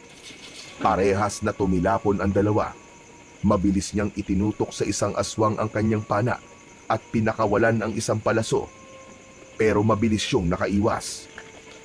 Hanggang sa bumalik sa alaala ni Amiro ang ginawang pagtulong noon ni Lagim sa kanya. Sinubukan niyang tawagin ang pangalan ng buhaya. Ubod lakas niyang isinigaw ang pangalan ni Lagim. Hindi nagtagal ay isang nakakabinging dagundong ang pumuno sa buong kagubatan. Bahagyang yumanig ang lupa at sa isang iglap ay dumating si Lagim habang malaking nakabukas ang bibig nito. "Kaibigan Lagim! Dumating ka!" Mabilis na inatake ni Lagim ang isang aswang. Buong lakas nitong kinagat ang ulo ng aswang at sa isang iglap, naihiwalay ni Lagim ang ulo ng aswang sa katawan nito. Ang natitirang aswang naman ay sinubukang atakihin si Lagim, pero mabilis na hinampas ni Lagim ang aswang ng makapal at matigas nitong buntot. Lumipad sa ere ang aswang at sumalpok ito sa isang puno. Sumuka ng dugo ang aswang nang mapasandal ito sa puno. Nakita ni Amiro na yun na ang pagkakataon niya para patayin ang aswang. Itinutok niya rito ang kanyang pana at nagpakawala siya ng 2 magkakasunod na palaso. Tumama ang mga yon sa dibdib ng aswang na agad nitong ikinamatay. Tinignan ni Amiro si Lagim at tumitig din ito sa kanya. Mas lalo niyang naramdaman ang malakas na koneksyon nilang 2. Hindi nagtagal ay umalis na si Lagim. Nilapitan ni Amiro ang lalaking inatake ng mga aswang at nalaman niyang buhay pa ito ng kanya itong pulsuan. Binuhat niya ang lalaking walang malay at dinala sa kubo ni Lolo Waldo upang magamot ang mga sugat nito. Simula noon, hindi na lamang pangangaso ang ginagawa ni Amiro sa gubat. Tuwing sasapit ang dilim, ay umaalis siya sa kanilang bahay habang tangan ang kanyang pana at palaso. Nagpupunta siya sa mas masusukal na bahagi ng kagubatan upang hanapin at lipulin ang mga kampon ng kadiliman na aswang na patuloy na pumapatay ng mga tao sa kanilang bayan. Hindi lang simpleng pagtatanggol ang kanyang layunin dahil nais niyang tuluyang maubos ang mga aswang. Ngunit higit sa lahat, gusto niyang matuklasan kung saan nagkukuta ang mga aswang upang matapos na ang pananalasa ng mga aswang sa kanilang lugar. Sa bawat laban ni Amiro ay hindi siya kailanman naging mag-isa. Isang sigaw lamang niya sa pangalan ni Lagim ay agad itong dumarating upang tulungan siya. Sa paglipas ng mga araw, lalong tumibay ang kanilang koneksyon. hindi lang bilang magkasangga, kundi bilang dalawang nilalang na may iisang mitiin. Sa tuwing tatapusin nila ang isang laban, hindi lang dugo ng mga aswang ang naiiwan sa lupa, kundi ang pangakong hindi sila titigil hanggat hindi naglalaho ang mga banta ng aswang sa kanilang lugar. Isang tahimik na madaling araw, nakahiga si Amiro sa likod ni Lagim habang nakalutang ang buhaya sa gitna ng lawa. Ang malamig na simoy ng hangin ay banayad na dumadampi sa kanyang muka at ang liwanag ng bilog na buwan ay kumikislap sa ibabaw ng tubig. Lagim, salamat sa pagbibigay mo sa akin ng mutya mo. Ang sarap pala talaga sa pakiramdam na makatulong sa mga tao at lumaban sa mga aswang. Bahagyang gumalaw si Lagim sa ilalim niya, tila sumang-ayon ito sa kanyang sinabi. Napangiti naman si Amiro at binagmasdan ang langit. Sigurado kung hindi magtatagal, ay mauubos din natin ang mga aswang sa gubat na to. Natigilan si Amiro nang may marinig siyang mahinang kaluskos sa gilid ng lawa. Agad siyang bumangon at nanlaki ang mga mata niya nang makita si Kapitan Renato na nakatayo sa gilid ng lawa habang nakatingin sa kanila ni Lagim. Sa isang kamay nito ay hawak nito ang isang baril. Kapitan Renato, ano pong ginagawa niyo rito? Ikaw ang dapat kong tanungin yan. Umalis ka riyan, Amiro. Lumayo ka sa buhayang yan. Hindi niyo po kailangan saktan si Lagim, Kapitan. Wala siyang ginagawang masama sa inyo. Tignan mo, hindi niya ako sinasaktan, mabait po siya. Maniwala po kayo sa akin, Kapitan. Kakampi po natin si Lagim. Anong walang ginawang masama? Nakalimutan mo na bang napakarami ng pinatay ng halimaw na yan? Umiling si Amiro at huminga ng malalim bago muling nagsalita. Hindi po si Lagim ang pumapatay sa mga tao, Kapitan. Ang mga aswang may kagagawa ng lahat ng yon. Ilang beses ko na po nakita na inatake nila ang mga tao. Ilang beses ko na nakalaban ng mga aswang. Kung may dapat kayong tapusin, hindi si Lagim, kundi yung mga aswang. Maniwala naman po kayo sa akin, Kapitan. Nahihibang ka na, Amiro. Ano bang ginawa sa'yo ng buhayang yan? Tignan nyo, Kapitan. Tignan nyo. Kung masama si Lagim, bakit hindi niya ako sinasaktan? Natahimik si Kapitan Renato. Bumaling ang tingin nito kay Lagim. Nagulantang si Amiro nang biglang itinutok nito ang hawak nitong baril kay Lagim. Hindi ko alam kung anong ginawa niya sa'yo. Pero isang bagay lang ang sigurado ko. Kung hindi ka lalayo dyan, mapipilitan ako magpaputok. Huwag mo akong subukan, Amiro. Hindi ako aalis dito, Kapitan. Hindi ako aalis hanggat hindi mo nauunawaan na hindi si Lagim ang kaaway natin, kundi ang mga aswang. Nagtagpo ang mga mata ni Amiro at Kapitan Renato hanggang sa naging matalim ang tingin ni Kapitan. Masyado mo akong sinusubukan, Amiro. Matapos nito yung sabihin, ay naramdaman ni Amiro na magpapaputok na si Kapitan Renato. Mabilis na niyakap ni Amiro si Lagim at kasunod nun ay nakarinig siya ng 3 magkakasunod na putok ng baril. Naramdaman niya ang pagtama ng mga bala sa kanyang likod, ngunit hindi man lang yun tumagos sa kanyang katawan. Muling tumingin si Amiro kay Kapitan Renato. Gulat na gulat ang kapitan habang hindi makapaniwalang nakatingin kay Amiro. Paanong hindi ka tinabla ng bala? Anong klaseng demonyo ka, Amiro? Malamang, kasabot ka ng buhayang yan. Kayong dalawa may kagagawa ng lahat ng pagpatay dito. Napamulagat si Amiro sa sinabi ng kapitan. Bago pa siya makapagpaliwanag, ay tumalikod na si Kapitan Renato at mabilis na tumakbo palayo. Kapitan! Kapitan, sandali lang! Magpapaliwanag ako! Mali kayo nang iniisip! Kapitan! Walang inaksayang sandali si Amiro. Agad siyang tumalon mula sa likod ni Lagim at sumisid sa tubig upang habulin ang kapitan. Umahon siya at agad na tumakbo papunta sa direksyong tinakbuhan nito, pero hindi niya na nakita kung saan nagpunta si Kapitan Renato. Bumigat ang dibdib ni Amiro. Kasunod nun ay nanlamig ang mga kamay niya nang maisip niya na hindi magtatagal ay ipagkakalat ni Kapitan Renato sa buong bayan na siya at si Lagim ang may kagagawan ng mga patayan. Kapag nangyari yon, siguradong pag-iinitan siya ng mga tao at may posibilidad na maging si Miguel ay madadamay. Dahil doon ay mabilis na tumakbo si Amiro pauwi. Nang makarating siya sa harap ng kanilang bahay, ay agad siyang kumatok ng malakas. Ilang sandali lang ay bumukas ang pinto at bumungad sa kanya si Miguel na mukhang bagong gising habang kinukusot ang mga mata. Kuya, bakit para kang nakakita ng multo? May problema ba? Wala nang sinayang na oras si Amiro. Pumasok siya at mabilis na kinuha ang isang lumang bag mula sa kanilang aparador. Mabilis niyang inilagay roon ang ilang damit ni Miguel, habang si Miguel naman ay may pagtataka siyang pinapanood. Kuya, anong ginagawa mo? Ano ba nangyayari? Huwag ka na magtanong, Miguel. Kailangan mo magtago.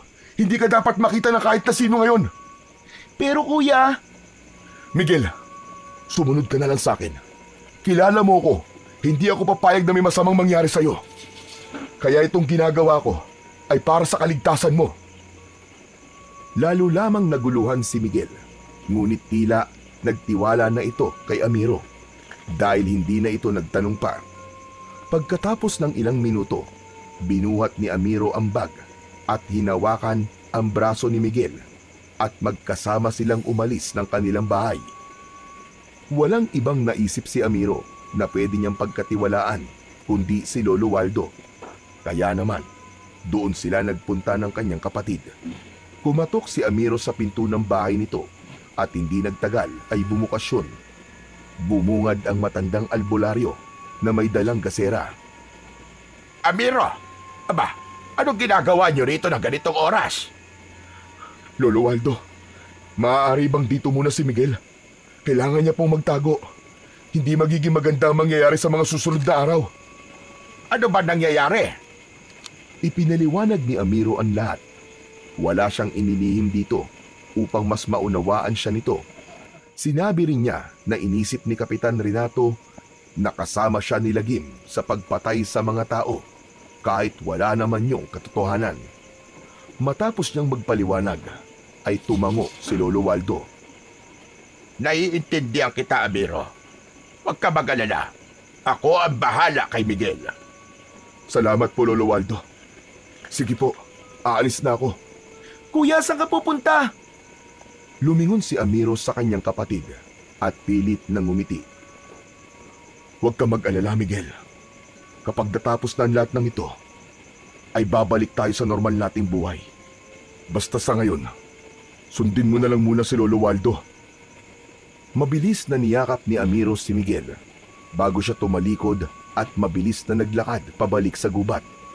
Ang lugar na yun lamang ang naisip niyang lugar na maaari niyang pagdaguan ng pansamantala habang iniisip niya ang susunod niyang hakbang. Simula noon ay nagtago at nanirahan na muna si Amiro sa gubat. Mahirap ang buhay niya roon dahil wala siyang maayos na pagkain at wala siyang masisilungan laban sa ulan at lamig ng gabi.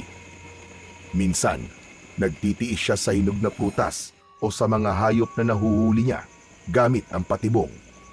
Sa kabila ng lahat, hindi niya naramdaman ang matinding pag-iisa. Lagi niyang kasama si Lagim. Hindi niya noon inisip na darating ang araw na pareho na sila ni Lagim na kailangan magtago mula sa mga tao. Sa bawat araw na lumilipas, unti-unting natutunan ni Amiro ang mabuhay sa gubat.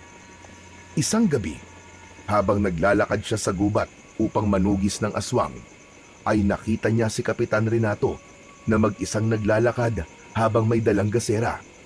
Palinga-linga ito na tila sinisigurado na walang ibang tao na makakakita sa kanya.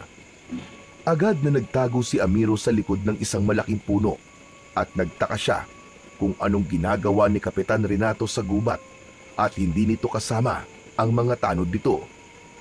Sinundan ni Amiro ng palihim si Kapitan Renato. Hindi nagtagal, narating ni Kapitan Renato ang isang bahagi ng gubat na noon lamang nakita ni Amiro. Tila isa yung maliit na kuta sa gitna ng kagubatan. Sa paligid naman ng kuta ay may ilang kubol na gawa sa kawayan at anahaw. Ngunit ang nagpatayo ng balahibo ni Amiro ay ang mga nilalang na sumalubong kay Kapitan Renato. Mga aswang ang mga nilalang na yon. Magkakasabay na lumapit sa kapitan ang mga aswang at biglang lumuhod ang mga yon at tinawag pang pinuno ng ilan si Kapitan Renato. Halos hindi makahinga si Amiro sa kanyang nasaksihan at narinig. Doon niya napagtanto na si Kapitan Renato pala ang pinuno ng mga aswang na pumapatay ng mga tao sa kanilang lugar. Maya-maya pa, isang nakakakilabot na pangyayari ang naganap. Unti-unting nagbago ang anyo ni Kapitan Renato. Sa isang kisap mata ay naging isang nakakatakot na aswang ang kanilang kapitan. At mula sa pinagtataguan ni Amiro ay dinig na dinig niya ang pagsasalita ni Kapitan Renato. Malapit na ang hinihintay nating lahat. Sa susunod na kabilugan ng buwan na, sisimulan na natin ang ating pagsalakay sa baryo. Wala tayong gagawin, kundi ang magpakasawa sa laman at dugo ng mga tao. At sa oras na malipol na natin silang lahat, lilipat naman tayo sa ibang lugar upang doon magasik ng lagim. Hindi makapaniwala si Amiro sa kanyang natuklasan. Napagtanto niyang matagal nang pinaplano ni Kapitan Renato ang mga patayan sa kanilang baryo. Isinisisi nito kay Lagim ang lahat upang mapagtakpan ang kasamaan nito. Marahang umatras si Amiro mula sa kanyang pinagtataguan at siniguro niyang hindi siya maririnig ng sinuman. Nang makalayo siya ng bahagya, ay saka siya tumakbo ng mabilis, palayo sa kuta ng mga aswang. Hindi niya lubos maisip na ang totoo pala nilang kalaban ay kasama lang nilang naninirahan sa kanilang baryo at nagpapanggap na may malasakit sa lahat. Kinabukasan ng umaga ay nagtungo si Amiro sa kanilang baryo. May suot siyang isang malapad na salakot upang maitago kahit paano ang kanyang pagkakakilanlan. Sa kanyang paglalakad ay napadaan siya sa plaza at nalaman niya na merong pagtitipon doon. Maraming tao ang naroon habang nasa unahan ng lahat si Kapitan Renato. Agad na kumulo ang dugo ni Amiro pagkakita sa mapanlinlang na kapitan. Huminto siya at nagtago sa kumpul ng mga tao upang pakinggan ang sasabihin ni Kapitan Renato. Mga kababayan! Nagtitipon tayo ngayon upang mabigyan ko kayo ng babala. Nalaman ko na hindi lamang ang halimaw na buhay na si Lagim ang dapat nating katakutan dahil meron siyang kasabwat sa lahat ng patayan na nangyayari dito sa ating baryo. Isa sa mga kabaryo natin ang tumutulong kay Lagim upang makapambiktima ng mga inosente. Walang iba kundi si Amiro. Alam ko na marami ang nakakakilala sa inyo sa kanya dahil sa pagiging mangangaso niya. Nagkaroon ng bulong-bulungan ng mga tao sa sinabing yun ni Kapitan Renato, habang si Amiro naman ay nanatiling nakatago at patuloy na nakikinig. Totoo ang narinig niyong lahat. Hindi lang si Lagim ang pumapatay sa lugar natin, kundi kasabwat niya si Amiro. May kakaiba silang ugnayan ng dambuhalang buhaya na yon. Marahil ay gumagamit ng itim na kapangyarihan si Amiro upang mapasunod niya si Lagim sa mga gusto niya. Kaya bilang kapitan niyo na ang tanging nais ay ang inyong kaligtasan, inuutos ko na sa oras na makita niyo si Amiro kahit saan, ay agad niyong huliin at dalhin sa akin. Hindi natin hahayaang mabuhay ang isang taksil sa ating baryo. Nanginig ang buong katawan ni Amiro dahil sa pagpigil niya sa kanyang galit. Halos sumabog ang kanyang dibdib sa matinding pagkapuot. Hindi siya makapaniwala sa kasinungalingan ni Kapitan Renato. Hindi lamang nito itinuro si Lagim bilang salarin, kundi pati siya para lang mailayo ang mga tao sa kung sino talaga ang totoong kalaban. Alam ni Amiro na hindi na siya maaaring magtagal doon. Agad siyang umalis sa kumpul ng mga tao dahil para sa kanya ay sapat na ang kanyang mga narinig. Malalaki ang mga hakbang na bumalik siya sa gubat upang pag-isipan ang susunod niyang hakbang. Naisip ni Amiro na kailangan niya ng wakasan ang kasamaan ni Kapitan Renato at hindi niya na kailangang hintayin ang kabilugan ng buwan. Alam niya na sa gabing yun ay maraming tao ang mamamatay sa kamay ng mga aswang na nagtatago sa gubat. Kinagabihan, lumabas ng gubat si Amiro at matapang siyang nagtungo sa bahay ni Kapitan Renato. Nang nasa tapat na siya ng pinto ng bahay ng kapitan, ay huminga siya ng malalim bago malakas na kumatok sa pinto. Ilang saglit lang ang lumipas bago yun bumukas. Sumilip si Kapitan Renato at halatang nagulat ito nang makita si Amiro. Nilakihan nito ang pagkakabukas ng pinto at matalim na tumingin sa kanya. Anong ginagawa mo sa aking pamamahay, Amiro? Papatayin mo rin ba ako? Gaya ng ginawa niyo ng buhayang yun sa mga naging biktima niyo? Napakagaling mo. Alam ko na ang sikreto mo, Renato. Tigilan mo na ang pagpapanggap mo. Alam kong ikaw ang pinuno ng mga aswang. Kayo ang totoong pumapatay ng mga tao sa baryo natin. Isinisisi mo pa kay Lagim ang pagpatay nyo upang hindi ka mapaghinalaan ng mga tao. Pero ngayon, tapos na ang palabas mo, Renato. Bistado ka na. At ano naman ang balak mong gawin, Amiro? Magsusumbong ka sa mga tao?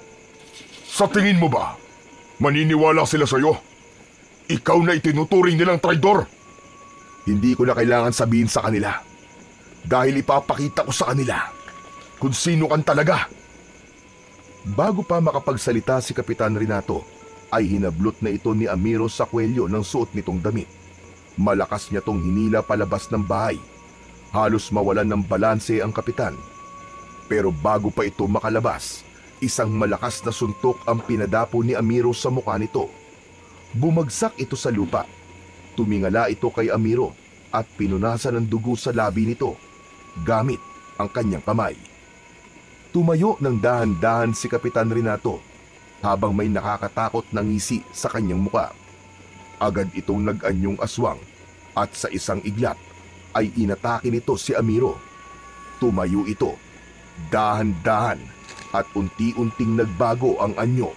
Lumaki ang katawan nito, humaba ang mga kuko at ngipin, at ang mga mata nito ay tila nagbabaga. Mabilis na umatras si Amiro at malakas niya tong sinipa. Pero sinalaglang yun ni Kapitan Renato gamit ang mga braso nito. Muling sumugod si Kapitan Renato at sinubukang sakmalin ang leeg ni Amiro. Agad siyang yumuko at siniko niya ang tagiliran ng aswang. Napangiwi naman si Kapitan Renato nang dahil sa sakit. Mabilis na lumayo si Kapitan Renato kay Amiro at malakas na humalakhak.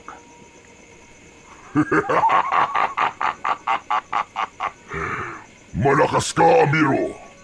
Hindi ko inaasahan na kaya mo makipagsabayan sa akin. Kaya kailangan ko na ng tulong ng mga alagad ko para tapusin ka. Isang malakas na alulong ang pinakawalan ni Kapitan Renato. Hindi nagtagal ay dumating ang mga aswang at tumayo ang mga yon sa likod ng kapitan.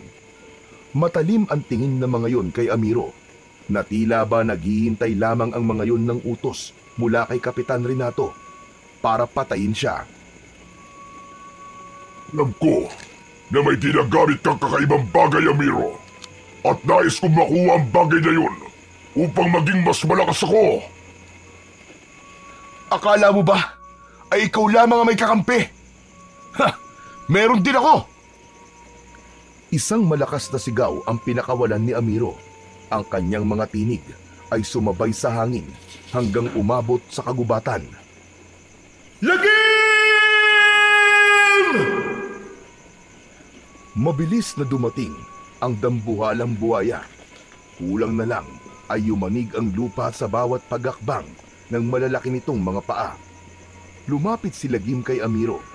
Nakita ni Amiro ang takot sa mukha ng mga aswang nang makita si Lagim. Agad na inutusan ni Kapitan Renato ang mga aswang na umatake. Sabay-sabay na sumugod ang mga aswang na akala mo ay gutom na mga hayop. Ang dambuhalang buhaya naman ay hindi na nagpatumpik-tumpik pa at nilusob nito ang mga aswang. Akala mo ay isa itong napakalakas na bagyo na niragasa ang mga aswang. Ginamit ni Lagim ang lakas ng panga nito at buntot upang labanan ang mga aswang. Samantala, si Amiro naman ay abala kay Kapitan Renato. Mas lalo pa niyang naramdaman ang lakas at kapangyarihan ng mutya ng pangil ng buhaya. Hindi siya tinatablan ng mga kalmot at kagat ni Kapitan Renato dahil ang balat niya ay kasing tigas ng balat ng isang buhaya. Hanggang mula sa kung saan ay narinig ni Amiro ang pagtawag ni Lolo Waldo. Nang makita niya ang matanda, ay hawak nito ang kanyang pana at palaso. Inihagis nito yon sa kanya at mabilis siyang tumakbo upang saluin ang mga yon. Nang mapunta sa kamay ni Amiro ang dalawang bagay na yon, ay nasiguro na niya ang kanyang pagkapanalo. Agad na itinutok ni Amiro ang pana kay Kapitan Renato na akmang sasalakay sa kanya. Ngunit natigilan ito nang makita ang kanyang hawak. Tapos na ang kasinungalingan mo at ang panlilinlang mo, Renato! Pinakawalan ni Amiro ang unang palaso. Tumama yon sa dibdib ni Kapitan Renato, habang ang sumunod na palaso ay tumama sa kaliwa nitong balikat. Hanggang sa naging sunod-sunod na ang pagpapakawala ni Amiro ng palaso mula sa pana. Ang lahat ng yon ay bumaon sa iba't ibang parte ng katawan ni Kapitan Renato. Nang napaluhod na ito sa lupa, ay doon na nagdesisyon si Amiro na tapusin na ang buhay nito. Inasinta niya ng mabuti ang noo ni Kapitan Renato at nang pakawalan niya ang palaso, ay bumaon yun sa noo nito at tumagos sa likod ng ulo nito ang dulong bahagi ng palaso. Nanlaki ang mga mata ni Kapitan Renato bago ito tuluyang humalik sa lupa. Nilapitan ni Amiro ang katawan ni Kapitan Renato at siniguro niyang patay na ito. Nang tumingin siya sa kanyang paligid, ay nakita niya na wala nang natitirang aswang na naroon dahil lahat ay pinaslang na ni Lagim. Kakaibang ginhawa ang naramdaman ni Amiro dahil sa wakas ay nagtagumpay sila ni Lagim sa laban na yon. Maya-maya pa ay lumapit si Lagim kay Amiro at maras namang hinaplos ni Amiro ang nguso ng buhaya. Magaling, kaibigan Lagim. Nagtagumpay tayo. Wala na ang mga aswang. Payapa na ang baryo namin. Maraming salamat sa tulong mo. Ang mga tao sa baryo ay nagsimulang lumabas mula sa kanilang mga bahay. Samot-sari ang reaksyon ng mga yon. May takot, may naguguluhan, at meron ding masaya. Hindi na nagdalawang isip na magsalita ni Amiro dahil alam niyang yun na ang kanyang pagkakataon upang linisin ang pangalan ni Lagim. Mga kababaryo!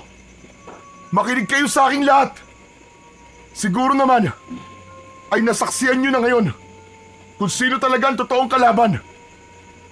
Walang iba kundi si Kapitan Renato. Siya ang pinuno ng mga aswang. Sila ang mga pumapatay ng mga tao dito sa baryo natin at hindi si Lagim. Isinisilang ni Kapitan Renato kay Lagim ang patayan upang pagtakpan ang kawalang-yaang ginagawa niya sa ating lahat. Si Lagim, hindi niyo siya dapat katakutan.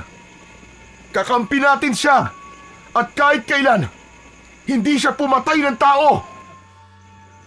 Habang ang mga tao ay unti-unting nauunawaan ang mga sinabi ni Amiro, ay mabilis na lumapit sa kanya si Miguel at niyakap siya nito ng mahigpit. Kuya, sobrang ipinagmamalaki kita. Ang galing mo makipaglaban. Salamat, Miguel. Pero tapos na ang lahat at makababalik na tayo sa normal nating buhay. Matapos ang pagyakap na yon, ay ipinakilala ni Amiro si Miguel kay Lagim. Ang mga tao ay isa-isang lumapit kina Amiro at Lagim upang makapagpasalamat. Napakasaya ng puso ni Amiro ng mga sandaling yon dahil sa wakas ay tuluyan ng naalis ang takot ng mga tao kay Lagim. Matapos ang lahat ng nangyari, ay unti-unti nang bumangon ang baryo ni na Amiro mula sa madugong trahedya na yon. Ang takot na matagal nang sumakal sa mga tao ay unti-unting naglaho. Si Lagim, na dating itinuturing na isang dambuhalang halimaw na pumapatay ng mga tao, ay naging bahagi na ng kanilang komunidad. Kung minsan, kapag dumadalaw si Lagim sa baryo, ay nakikipaglaro pa ang ilang mga bata rito. Samantala, si Amiro naman ay patuloy na pinangangalagaan ng mutya ng pangil ni Lagim. Naniniwala siya na ang bagay na yon ay nagsisilbing simbolo ng hindi inaasahang pagkakaibigan na nabuo sa pagitan ng isang tao at ng isang buhaya.